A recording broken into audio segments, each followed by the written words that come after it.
देश के लिए दिया, उसको कहीं भी इतिहास में जगह नहीं मिली। आज वे जीवित है हमारे नदिहारे के गांव में। उन्हें स्वाभिमानी लोगों की जवानों पर में इतिहास जिंदा है, जिन्होंने अपने शस्त्र उन्हें आतताइयों के आगे नहीं डाले।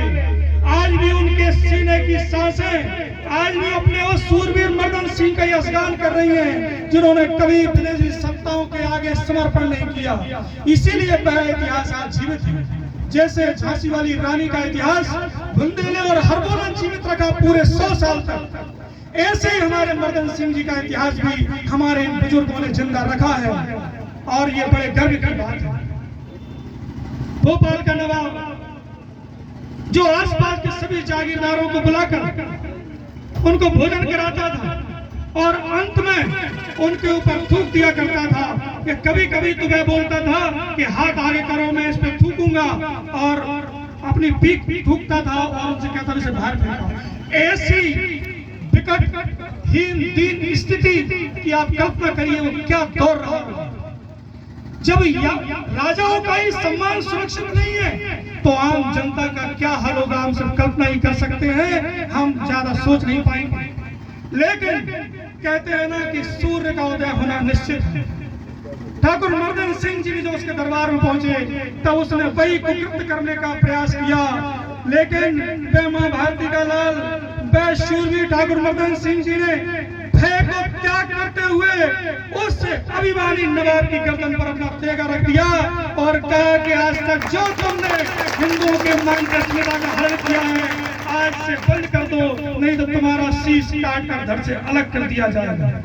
पूरे दरबार को तहस नहस किया। आपने आला सुनी अभी, एक ने भी उनका मुकाबला न कर सका और वहां से सुरक्षित वह अपने घोड़े पर सवार होकर अपनी रियासत में पहुंचे।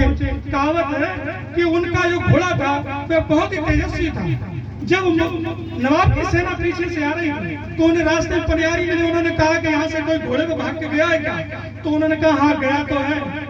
तो बोला जल्दी बताओ किधर गया है? उन्होंने कहा हाँ बता देंगे हम, लेकिन ये जो ज्वार की डोई लगी है ना, तुम में से अगर कोई इन डोई को कूद सके तो ही उसके पीछे जाना, क्योंकि वह सूरवीर एक ही छलांग में 20 डोई कूदते हुए।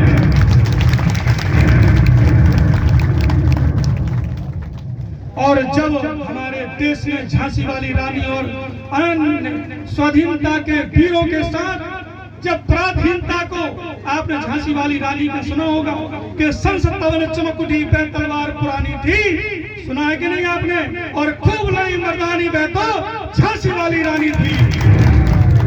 और जब हमारी माँ झांसी वाली रानी ने आह्वान किया सभी स्वदेशी राजाओं का कि यार माँ भारती पुकारती है, स्वाधीनता के संग्राम में रणभेरी सज चुकी है, आज इम्तिहान की घड़ी है, कौन कौन माँ भारती को अपने शीश अर्पण कर सकता है। उस पंक्ति में हमारे मर्दन सिंह जी सबसे पहले खड़े हुए और उन्होंने उस स्वाधीनता के संग्राम में झांसी वाली रानी के पक्ष में, अंग्रेजों के विरोध में इस पूरे क्षेत्र को लामबंद करके खड़ा कर दिया।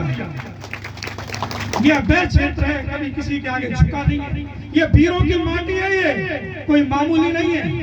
और भी बहुत उदाहरण है हमारे समाज का, चूंकि आज हमारी सांसद बैठी हैं तो मैं उनका ये ध्यान एक और बात करना चाहता हूँ। माननीय